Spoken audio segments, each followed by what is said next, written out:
لله رب العالمين نحمده ونستعينه ونؤمن به ونتوكل عليه ونعوذ بالله من شرور أنفسنا ومن سيئات أعمالنا من يهد الله فلا مضل له ومن يضلل فلا هادي له وأشهد أن لا إله إلا الله وحده لا شريك له وأشهد أن محمدا عبده ورسوله اللهم صل على محمد وعلى آل محمد كما صليت على إبراهيم وعلى آل إبراهيم وبارك على محمد وعلى آل محمد كما باركت على إبراهيم وعلى آل إبراهيم إنك حميد مجيد أما بعد فإن خير الحديث كتاب الله وخير الهدي هدي محمد صلى الله عليه وسلم وشر الأمور محدثاتها فكل محدثة بدعة وكل بدعة ضلالة أعوذ بالله من الشيطان الرجيم بسم الله الرحمن الرحيم يا أيها الذين آمنوا اتقوا الله حق تقاته ولا تموتن إلا وأنتم مسلمون ബഹുമാന്യരായ സത്യവിശ്വാസികളെ, അള്ളാഹുവിൻ്റെ കൽപ്പനകൾ സൂക്ഷിച്ചുകൊണ്ട് തഖ്വയുള്ളവരായി ജീവിക്കുവാൻ പരിശ്രമിക്കണമെന്ന് എല്ലാവരെയും ഉണർത്തുകയാണ്. നമ്മൾ ഏറ്റവും വിശേഷപ്പെട്ട ദിവസങ്ങളിലേക്ക് പ്രവേശിക്കുകയാണ്. ദുൽഹജ്ജ് മാസത്തിലേക്ക് കടക്കുകയാണ് നമ്മൾ. ഈ ഒരു വിശേഷപ്പെട്ട മാസം, ഏറ്റവും പുണ്യമുള്ള ദിനങ്ങൾ, നമ്മൾ എന്ത് ചെയ്യണമെന്ന് ആലോചിക്കേണ്ട സമയമാണിത്. നബി സല്ലല്ലാഹു അലൈഹി വസല്ലമ പറഞ്ഞു, അഫ്ളലു അയ്യാമി ദുനിയ അയ്യാമുൽ അശ്ർ. ദുനിയാവിൽ ഏറ്റവും വിശേഷപ്പെട്ട ദിവസം അത് 10 ദിവസം, യഅനി അശ്റു ദിൽഹിജ്ജ, ദുൽഹിജ്ജ മാസത്തിലെ 10 ദിവസമാണ് എന്ന്. മറ്റൊരു ഹദീസിലുണ്ട്, മാമിൻ അയ്യാമിൻ അൽ അമലു സ്വാലിഹു ഫീഹാ അഹബ്ബു ഇലല്ലാഹ് മിൻ ഹാദിഹിൽ അയ്യാമി യഅനി അയ്യാമിൽ അശ്ർ. ഈ 10 ദിവസത്തെക്കാൾ ശ്രേഷ്ഠതയുള്ള വേറെ ദിവസങ്ങൾ ഇല്ല എന്ന്, അള്ളാഹുവിന് ഏറ്റവും ഇഷ്ടപ്പെട്ടതും അതാണെന്ന്. മാമിൻ അയ്യാമിൻ അഅ്ളമു ഇൻദല്ലാഹി വലാ അഹബ്ബ ഇലൈഹി അൽ അമലു സ്വാലിഹു ഫീഹിന്ന മിൻ ഹാദിഹിൽ അയ്യാമിൽ അശ്ർ. ഈ 10 ദിവസം അതിനേക്കാൾ അള്ളാഹുവിങ്കൽ മഹത്തരവും അള്ളാഹുവിന് ഇഷ്ടപ്പെട്ടതുമായ, അമലു സ്വാലിഹ് ചെയ്യാൻ ഏറ്റവും വിശേഷപ്പെട്ടതുമായ വേറെ ദിവസങ്ങളില്ല എന്ന്. ഈ ഹദീസുകളെല്ലാം സൂചിപ്പിക്കുന്നത് ദുൽഹിജ്ജ മാസത്തിലെ ആദ്യത്തെ 10 ദിവസം ഏറെ വിശേഷപ്പെട്ടതാകുന്നു എന്നാണ്. സലഫു സ്വാലിഹീങ്ങൾ 3 അശ്ർ, 3 10 ദിവസങ്ങൾ ഹദീസുകളുടെ അടിസ്ഥാനത്തിൽ പുണ്യമുള്ളതായി പറഞ്ഞിട്ടുണ്ട്. അതിലൊന്ന് അൽ അശ്റുൽ അവ്വൽ മിൻ ദിൽഹിജ്ജ, ദിൽഹിജ്ജ മാസത്തിലെ ആദ്യത്തെ 10 ദിവസം. അതുപോലെ അൽ അശ്റുൽ അഖീർ മിൻ റമദാൻ, റമദാനിലെ അവസാനത്തെ 10 ദിവസം. വൽ അശ്റുൽ അവ്വൽ മിൻ മുഹറം, മുഹറം മാസത്തിലെ ആദ്യത്തെ 10 ദിവസം. ഈ 10 ദിവസങ്ങൾ വളരെ പ്രധാനപ്പെട്ടതാകുന്നു എന്ന് ഈ ഹദീസുകളെല്ലാം ജംഅ് ചെയ്തുകൊണ്ട് ഹദീസ് പണ്ഡിതന്മാർ പറയുന്നത്, പകലുകളിൽ വെച്ച് ഏറ്റവും വിശേഷപ്പെട്ട പകലുകൾ അത് ദുൽഹിജ്ജ മാസത്തിലെ ആദ്യത്തെ 10 ദിവസമാണെന്നാണ്. രാവുകളിൽ വെച്ച് ഏറ്റവും വിശേഷപ്പെട്ട രാവുകൾ റമളാൻ മാസത്തിലെ അവസാനത്തെ രാവുകളാണ് എന്നാണ്. നബി സല്ലല്ലാഹു അലൈഹി വസല്ലമ അമലു സ്വാലിഹ്, പുണ്യകർമ്മങ്ങൾ ഏറ്റവും വിശേഷപ്പെട്ടതാണ് എന്ന് പറഞ്ഞ സന്ദർഭത്തിൽ ആ കൂട്ടത്തിൽ പറഞ്ഞു, ഫഅക്സിറു ഫീഹിന്ന മിനത്ത് തഹ്ലീലി വത്തക്ബീരി വത്തഹ്മീദ്. അതുകൊണ്ട് നിങ്ങൾ ഈ 10 ദിവസവും ധാരാളമായി തഹ്ലീലും തക്ബീറും തഹ്മീദും ചൊല്ലുക എന്ന്. അതായത് അൽഹംദുലില്ലാഹ്, അല്ലാഹു അക്ബർ, അതുപോലെ തന്നെ ലാ ഇലാഹ ഇല്ലല്ലാഹ് തുടങ്ങിയ ദിക്റുകൾ നിങ്ങൾ ധാരാളമായി ചൊല്ലുക എന്ന്. ഇതിന്റെ അടിസ്ഥാനത്തിൽ മൊത്തത്തിൽ എല്ലാ അമലിനും കൂടുതൽ പ്രാധാന്യമുണ്ടെന്നും എല്ലാ അമലും വർദ്ധിപ്പിക്കണമെന്നും പറഞ്ഞതിന്റെ അടിസ്ഥാനത്തിൽ ധാരാളമായി സുന്നത്ത് നമസ്കാരം നിർവഹിക്കുക, ധാരാളമായി ഖുർആൻ പാരായണം ചെയ്യുക, അതുപോലെ സദഖ ചെയ്യുക, ഇസ്തിഗ്ഫാർ നടത്തുക, മാതാപിതാക്കൾക്കും കുടുംബങ്ങൾക്കും നന്മ ചെയ്യുക, നല്ല കാര്യങ്ങൾ കൽപ്പിക്കുക, ചീത്ത കാര്യങ്ങൾ വിരോധിക്കുക, നോമ്പ് നോൽക്കുക തുടങ്ങിയവയൊക്കെ അമലു സാലിഹിന്റെ കൂട്ടത്തിൽ എണ്ണിപ്പറഞ്ഞിട്ടുണ്ട്. നോമ്പിനെ കുറിച്ച് പറയുമ്പോൾ ദുൽഹജ്ജ് 9 നോമ്പ്, അറഫാ ദിനത്തിന്റെ നോമ്പ് ഏറെ പുണ്യമുള്ളതാണ് എന്ന് നബി സല്ലല്ലാഹു അലൈഹി വസല്ലം പറയുകയും ചെയ്തു. അത് കഴിഞ്ഞുപോയ ഒരു വർഷത്തെയും വരാനിരിക്കുന്ന ഒരു വർഷത്തെയും ചെറിയ ചെറിയ പാപങ്ങളൊക്കെ പൊറുക്കാൻ ഉപകരിക്കും എന്നാണ്. അത് ഹദീസിൽ വന്നതാണ്, വളരെ പ്രധാനപ്പെട്ടതാണ് ദുൽഹജ്ജ് 9 നോമ്പ്. എന്നാൽ അല്ലാത്ത ദിവസം നോമ്പെടുക്കുന്നതോ അത് അമലു സാലിഹ് വർദ്ധിപ്പിക്കുക എന്നതിൽ ഉൾപ്പെടുമെന്നാണ് ഹദീസ് പണ്ഡിതന്മാർ പറഞ്ഞിട്ടുള്ളത്. അങ്ങനെയും നോമ്പ് എടുക്കാവുന്നതാണ് എന്ന്. പിന്നെ ഈ ദിവസങ്ങളുടെ ഈ പുണ്യകർമ്മങ്ങൾ ഇത്ര വലുതാവുന്നത് എന്തുകൊണ്ടാണ്? ഈ 10 ദിവസത്തിലാണ് ഒരുപാട് അമലുകൾ വരുന്നത്. ഹജ്ജ് ഈ ദിവസങ്ങളിലാണ്, ഉംറ ഹജ്ജിന് പോയവർ ഈ ദിവസങ്ങളിലാണ് ചെയ്യുന്നത്, അതുപോലെ തന്നെ അറഫ നോമ്പ് ഈ ദിവസങ്ങളിലാണ്. അപ്പൊ ഇതെല്ലാം കൂടി ഒന്നിച്ചു ചേരുന്ന 10 ദിവസം എന്ന നിലയിൽ അതിന് വലിയ പുണ്യമുണ്ട്. ഇങ്ങനെ ദുൽഹജ്ജ് മാസത്തിന്റെ ആദ്യത്തെ 10 ദിവസം വളരെ പോരിശയുള്ളതാണ് എന്ന് പലർക്കും അറിയില്ല, പലരും അത് കേട്ടിട്ട് പോലുമില്ല. അപ്പൊ നമ്മൾ മനസ്സിലാക്കേണ്ടത് ഇത് വലിയ പുണ്യമുള്ളതായതുകൊണ്ട് നമ്മൾ ഒന്ന് ഒരുങ്ങണം എന്നാണ്. ദുൽഹജ്ജായല്ലോ, ദുൽഹജ്ജിലെ ആദ്യത്തെ 10 ദിവസമാണല്ലോ, അതുകൊണ്ട് ഖുർആൻ ഓതുക, ദിക്റും ദുആയും വർദ്ധിപ്പിക്കുക, തക്ബീർ ചൊല്ലുക. തക്ബീർ പോലും മുത്തലഖായ തക്ബീർ അത് ദുൽഹജ്ജ് 1 മുതൽക്ക് നമുക്ക് ചൊല്ലാം എന്നാണ്.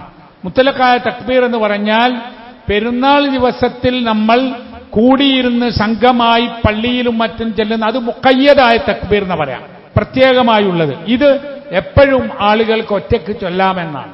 വീട്ടിലും അങ്ങാടിയിലും പള്ളിയിലും കച്ചവട സ്ഥലങ്ങളിലുമൊക്കെ അവനവന് തക്ബീർ ചൊല്ലാം. അപ്പൊ അതും നമുക്ക് നാളെ മുതൽ ദുൽഹജ്ജ് 1 മുതൽക്ക് ശീലമാക്കാവുന്ന ഒരു അമലാണ്.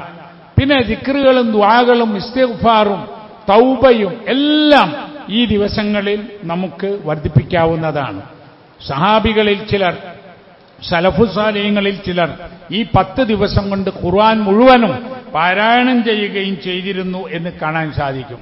അതുപോലെ ഈ 10 ദിവസങ്ങളിൽ നമുക്ക് പുണ്യങ്ങളിൽ വളരെ പ്രധാനപ്പെട്ടതാണ് കുടുംബബന്ധം പുലർത്തുക എന്നത്. അതിനും നമുക്ക് ഈ ദിവസങ്ങൾ തിരഞ്ഞെടുക്കാവുന്നതാണ്. ആ നിലയിൽ ഏറെ പുണ്യമേറിയ ഈ ദിവസങ്ങളെ നമ്മൾ കാണുകയും നമ്മൾ ആ നിലക്ക് അത് ആചരിക്കുകയും ചെയ്യണം എന്ന് ഉണർത്തുകയാണ്. നമ്മൾ അറിയാതെ ഒരു ദുൽഹജ്ജ് അത് കടന്നു പോകരുത്.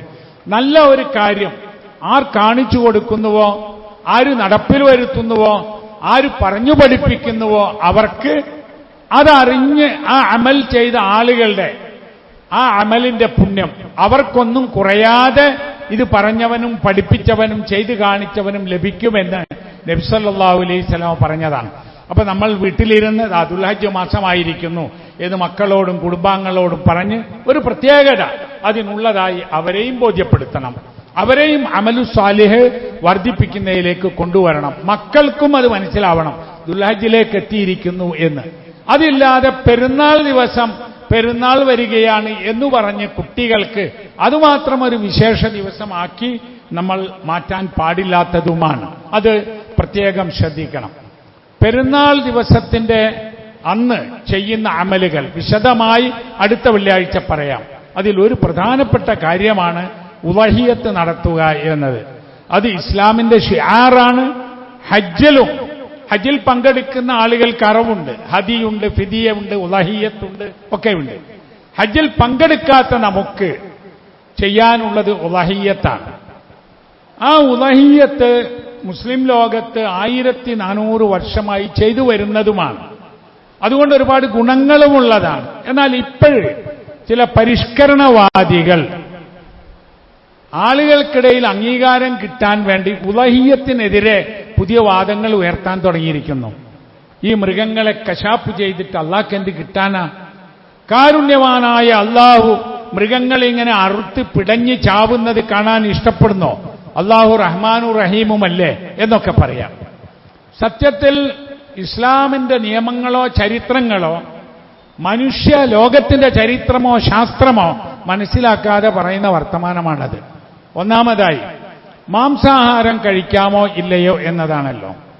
മനുഷ്യരിൽ മാംസാഹാരം കഴിക്കുന്നവരുണ്ട്, സസ്യാഹാരം കഴിക്കുന്നവരുണ്ട്, മാംസാഹാരവും സസ്യാഹാരവും കഴിക്കുന്നവരുണ്ട്, പണ്ട് മുതലേയുണ്ട്. അധികം ആളുകൾ മാംസാഹാരവും സസ്യാഹാരവും കഴിക്കുന്നവരാണ്, മിശ്ര ബുക്കുക്കളാണ്. മനുഷ്യൻ ആദ്യകാലത്ത് ഇങ്ങനെ നാഗരികമായി ഒരു ജീവിതം ഉണ്ടാകുന്നതിന് മുമ്പ് കാട്ടിലും മലയിലുമൊക്കെ ജീവിച്ച കാലത്തും മൃഗങ്ങളെയും പക്ഷികളെയും വേട്ടയാടിയാണ് അവർ ഭക്ഷണം കഴിച്ചിരുന്നത്. മാംസ ബുക്കിന് അങ്ങനെയുള്ള മൃഗങ്ങളും പക്ഷികളും ഉണ്ടല്ലോ, സ്ഥിരമായി സസ്യാഹാരം മാത്രം കൊടുത്താൽ അവർക്ക് ജീവിക്കാൻ കഴിയില്ല, അവ ചത്തുപോകും. സസ്യ ബുക്കുകളായ ജീവികൾക്ക് മാംസാഹാരം മാത്രം കൊടുത്താൽ അവയ്ക്കും ജീവിക്കാൻ കഴിയില്ല. മനുഷ്യൻ സസ്യാഹാരവും കഴിക്കും, മാംസാഹാരവും കഴിക്കും. രണ്ടും അവന്റെ ശരീരത്തിലെ ദഹന അവയവങ്ങൾ ദഹിപ്പിക്കും. ഇത് രണ്ടും കഴിക്കാൻ പറ്റുന്ന വിധത്തിലാണ് അവന്റെ പല്ലുകളും ഉള്ളത്. മറ്റ് ജീവികൾക്ക് അങ്ങനെയല്ല. സസ്യാഹാരം മാത്രം കഴിക്കുന്ന ജീവികളുടെ പല്ല് പോലെയല്ല മാംസാഹാരം മാത്രം കഴിക്കുന്ന ജീവികൾക്കുള്ളത്. ദഹന അവയവങ്ങളും അങ്ങനെ തന്നെ വ്യത്യസ്തമാണ്. അപ്പോൾ ചരിത്രപരമായും ശാസ്ത്രീയമായും നമുക്ക് കാണാൻ സാധിക്കും, മനുഷ്യരിൽ മാംസാഹാരം കഴിക്കുക എന്നത് നിലവിലുള്ള ഒരു സംഗതിയാണ്. ഇപ്പോഴും അങ്ങനെയാണ്. ലോകത്തെ മഹാബഹുഭൂരിപക്ഷം ജനങ്ങൾ, പല മതവിശ്വാസികളുമായ ആളുകൾ മാംസാഹാരം കഴിക്കുന്നുണ്ട്.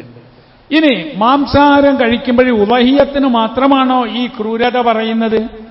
അല്ലല്ലോ. അപ്പൊ മത്സ്യത്തിനെ പിടിച്ച് കരയിലിട്ടാൽ അത് പിടഞ്ഞു ചാവുകയാണ്, അതിലാർക്കും ക്രൂരത തോന്നുന്നില്ല.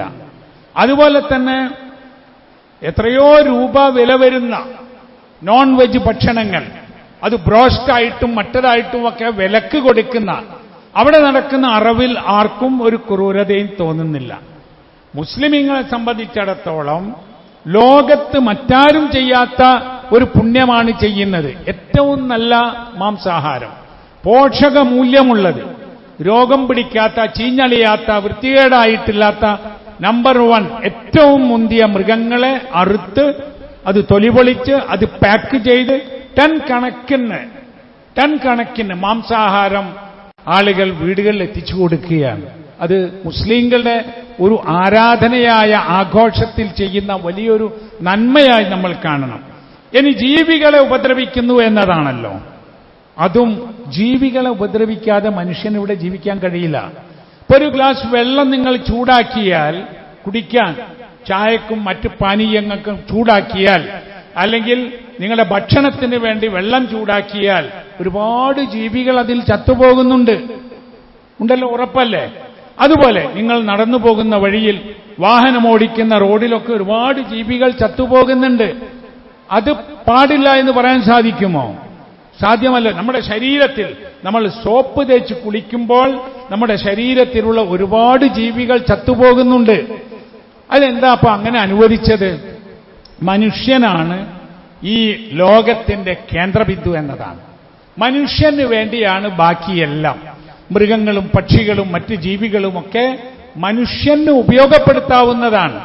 ഖുർആനിൽ ഫകുലൂ മിൻഹ, നിങ്ങൾ അതിൽ നിന്ന് ഭക്ഷിക്കുക, വഅത്ഇമുൽ ഖാനിഅ വൽ മുഅ്തർ, നിങ്ങൾ പാവപ്പെട്ട പ്രയാസം അനുഭവിക്കുന്ന ആളുകൾക്ക് തിന്നാനും കൊടുക്കുക. അതുപോലെ വഅത്ഇമുൽ ബാഇസൽ ഫഖീർ, ദരിദ്രരായ ആളുകൾക്ക് നിങ്ങൾ ഭക്ഷണമായി ഇത് നൽകുക എന്ന് അറവ് നടത്തുന്നതിനെ കുറിച്ച് പറയുന്നു. അപ്പൊ അതിന് ഉദ്ധരിക്കുക എന്താണെന്നറിയോ? ഇത് ക്രൂരതയല്ലേ, പടച്ചവൻ എന്തിനാ ലൻ യനാലല്ലാഹ ലുഹൂമുഹാ വലാ ദിമാഉഹാ വലാകിൻ യനാലുഹു തഖ്വാ മിൻകും. അള്ളാഹുവിന്റെ അടുത്തേക്ക് ഇതിന്റെ മാംസമോ ഇതിന്റെ രക്തമോ അല്ല എത്തുക, നിങ്ങളുടെ മനസ്സിലുള്ള തഖ്വയാണ്. അപ്പൊ അള്ളാഹ്ക്ക് രക്തവും ആവശ്യമല്ല, അള്ളാഹ്ക്ക് മാംസവും ആവശ്യമല്ല, മൃഗങ്ങളെ കൊല്ലേണ്ട യാതൊരു കാര്യവുമില്ല എന്ന് വ്യാഖ്യാനിക്കുകയാണ്. അത് ശരിയല്ല. കാരണം എന്താണെന്നറിയോ? നിങ്ങൾ മൃഗങ്ങളെ അറുത്ത് സ്വന്തം ഭക്ഷിക്കുകയും മറ്റുള്ളവർക്ക് ദാനം ചെയ്യുകയും ചെയ്യുക എന്ന് പറഞ്ഞ ശേഷമാണ് അള്ളാന്റെ അടുത്തേക്ക് എത്തുക രക്തവും മാംസവും അല്ല തഖ്വയാന്ന് പറഞ്ഞത്. എന്ന് പറഞ്ഞാൽ അറിവ് നടത്തുമ്പോൾ നിങ്ങൾക്ക് തഖ്വയുണ്ടാവണം എന്നാണ്. അറിവ് നടത്തേണ്ടതല്ല. അറിവ് നടത്തുന്നത് അള്ളാഹുവിന്റെ പ്രതിഫലത്തിനായിരിക്കണം എന്നാണ്. വേറെ യാതൊരു കാര്യവും പേരും പ്രസിദ്ധിയും ആഗ്രഹിക്കാൻ പാടില്ല എന്നതാണ്. മാത്രവുമല്ല, നമ്മൾ മനസ്സിലാക്കേണ്ടത് ഇസ്ലാമിക സമൂഹത്തിന്റെ ഈ ഒരു ആരാധന അവർക്ക് മാത്രമാണോ ഉള്ളത്? അല്ലല്ലോ. മൃഗങ്ങളുടെയും പക്ഷികളുടെയും ഭക്ഷണം കഴിക്കുന്നവരിൽ എല്ലാവരുമുണ്ട്, എല്ലാ മതവിശ്വാസികളുമുണ്ട്. അതിൽ ചില മൃഗങ്ങൾ പറ്റില്ല, ചില ജീവികളെ കൊല്ലരുത്, അങ്ങനെ വിശ്വസിക്കുന്നവരുണ്ട്. അത് അവരുടെ ഇഷ്ടമാണ്. നമ്മളും മാംസാഹാരം കഴിക്കുന്ന നമ്മളാരും മാംസാഹാരം കഴിക്കാത്ത ആളുകളെ അത് കഴിക്കാൻ നിർബന്ധിക്കലില്ല. അങ്ങനത്തെ ഒരു അതിഥി നമ്മുടെ വീട്ടിൽ വന്നാൽ അയാൾക്ക് നമ്മൾ സസ്യാഹാരമാണ് കൊടുക്കുന്നത്. അവന്റെ വിശ്വാസവും അവരുടെ മതവും അത് നമ്മൾ മാനിക്കുന്നുണ്ട്. തിരിച്ചും ഇങ്ങനെ തന്നെയാണ്. ഇപ്പൊ നമ്മൾ കഴിക്കാത്ത, നമുക്ക് കഴിക്കാൻ പറ്റാത്ത ഏതെങ്കിലും ഭക്ഷണങ്ങൾ നമുക്ക് മറ്റു മതത്തിൽപ്പെട്ട ആളുകൾ തരാറില്ല.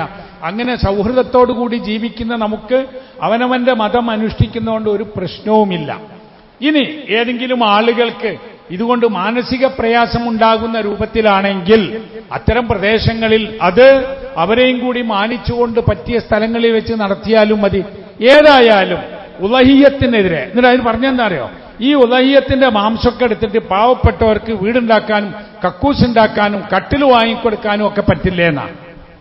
അത് ഏതിനെപ്പറ്റിയും ചോദിച്ചൂടെ? ഇപ്പൊ ഇത്ര വലിയ പള്ളി ഉണ്ടാക്കി, അതിനു പകരം അതൊന്ന് ചെറുതാക്കി ഉണ്ടാക്കിയിട്ട് പാവപ്പെട്ടവർക്ക് വീടുണ്ടാക്കിക്കൂടെ?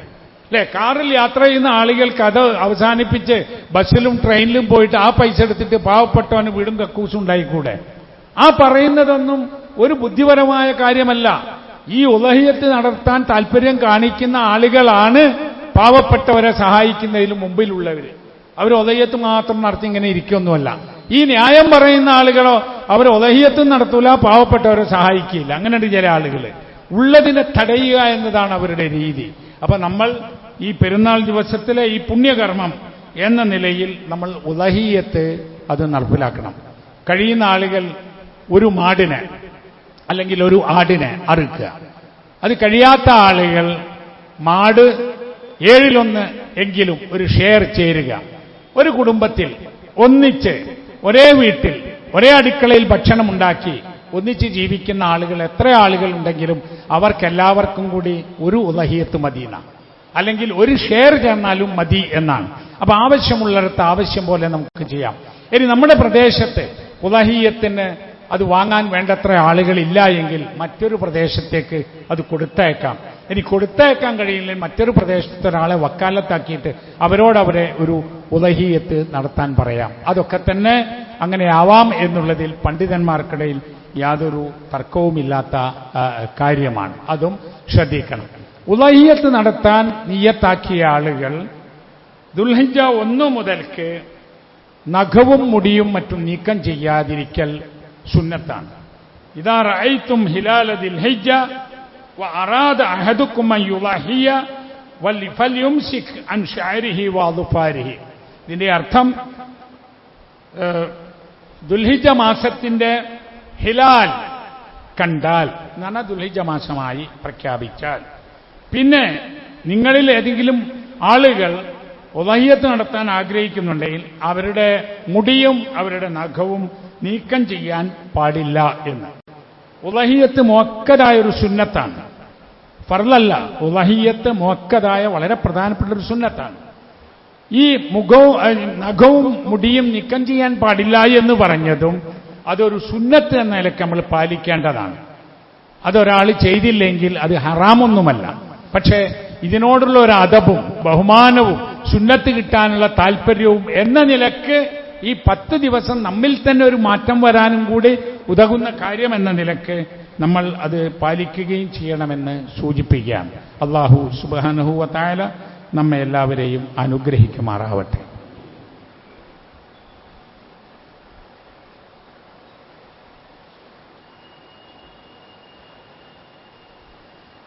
അൽഹംദുലില്ലാഹി റബ്ബിൽ ആലമീൻ വൽആഖിബതു ലിൽമുത്തഖീൻ വസല്ലല്ലാഹു അലാ നബിയ്യിഹിൽ കരീം വഅലാ ആലിഹി വസഹ്ബിഹി അജ്മഈൻ. ഇത്തഖുല്ലാഹ ഇബാദല്ലാഹ്. അള്ളാഹുവിൻ്റെ വിധിവിലക്കുകൾ സൂക്ഷിക്കണമെന്ന് വീണ്ടും ഉണർത്തുകയാണ്. അള്ളാഹു സുബ്ഹാനഹു വ തആല നമ്മെ എല്ലാവരെയും മുത്തഖീങ്ങളിൽ ഉൾപ്പെടുത്തുമാറാകട്ടെ. നമുക്കേവർക്കും പ്രിയപ്പെട്ടവനായിരുന്ന ബഹുമാന്യനായ പണ്ഡിതൻ സയ്യിദ് ഫാറൂഖി കഴിഞ്ഞ 3 ദിവസങ്ങൾക്ക് മുമ്പ് മരണപ്പെടുകയുണ്ടായി. നിങ്ങളൊക്കെ അറിഞ്ഞിരിക്കും. അൽ ഫിത്ര ഇസ്ലാമിക് പ്രീ സ്കൂളിൻ്റെ സ്ഥാപകനും നമ്മുടെ ഈ പള്ളി കേന്ദ്രീകരിച്ച് നമ്മൾ ആരംഭിക്കാൻ പോകുന്ന ഫാസ് അക്കാഡമിയുടെ അക്കാഡമിക് കമ്മിറ്റിയുടെ പ്രധാനപ്പെട്ട അംഗവുമായിരുന്നു സയ്യിദ് ഫാറൂഖി. അദ്ദേഹത്തിന് അല്ലാഹു സുബ്ഹാനഹു വ തആല മഗ്ഫിറത്ത് നൽകി അനുഗ്രഹിക്കുമാറാകട്ടെ. അദ്ദേഹത്തെയും നമ്മെയും അല്ലാഹു തആല സ്വർഗത്തിൽ ഒരുമിച്ച് കൂട്ടുമാറാവട്ടെ. റഹ്മാനും റഹീമുമായ അല്ലാഹുവേ, ഞങ്ങളിൽ നിന്ന് വന്നു പോകുന്ന തെറ്റുകുറ്റങ്ങൾ നീ ഞങ്ങൾക്ക് വിട്ടുപുറത്ത് മാപ്പാക്കി തരണമേ. ഈ 10 ദിവസങ്ങൾ, വരാനിരിക്കുന്ന പോരിശേറിയ 10 ദിവസങ്ങളിൽ കൂടുതൽ അമലു സ്വാലിഹാത്ത് ചെയ്യുവാൻ നീ ഞങ്ങൾക്ക് തൗഫീഖ് ചെയ്യണമേ. ഇസ്ലാമും മുസ്ലിം സമൂഹവും അനുഭവിക്കുന്ന പ്രയാസങ്ങളും പീഡനങ്ങളും ദുരിതങ്ങളും തരണം ചെയ്യാനുള്ള ഈമാനും ശക്തിയും നൽകി ഈ സമൂഹത്തെ നീ അനുഗ്രഹിക്കണമേ. ലോകത്ത് എല്ലാ മനുഷ്യർക്കും ശാന്തിയും സമാധാനവും നൽകി ലോക സമാധാനം നീ നൽകുകയും എല്ലാവർക്കും സമാധാന ജീവിതം നൽകി അനുഗ്രഹിക്കുകയും ചെയ്യണമേ. ഞങ്ങളിൽ നിന്ന് ഹജ്ജിന് പോയിട്ടുള്ള ആളുകൾക്ക്, മാതാപിതാക്കൾ, മക്കൾ, കുടുംബാംഗങ്ങൾ, സഹോദരങ്ങൾ, ബന്ധുമിത്രാദികൾ എല്ലാവർക്കും വളരെ സന്തോഷത്തോടുകൂടി മഖ്ബൂലും മബ്രൂറുമായ ഹജ്ജ് ചെയ്ത് തിരിച്ചെത്താൻ നീ അനുഗ്രഹിക്കണമേ. അല്ലാഹുമ്മ ഗ്ഫിർ ലിൽ മുഅ്മിനീന വൽ മുഅ്മിനാത്ത് വൽ മുസ്ലിമീന വൽ മുസ്ലിമാത്ത് الأحياء منهم والأموات إنك مجيب الدعوات يا قاضي الحاجات. ربنا تقبل منا إنك أنت السميع العليم وتب علينا إنك أنت التواب الرحيم. ربنا يا غافر المذنبين اللهم أعز الإسلام والمسلمين. ربنا هب لنا من أزواجنا وذرياتنا قرة أعين واجعلنا للمتقين إماما. ربنا آتنا في الدنيا حسنة وفي الآخرة حسنة وقنا عذاب النار. وصلى الله على نبينا محمد وعلى آله وصحبه وسلم.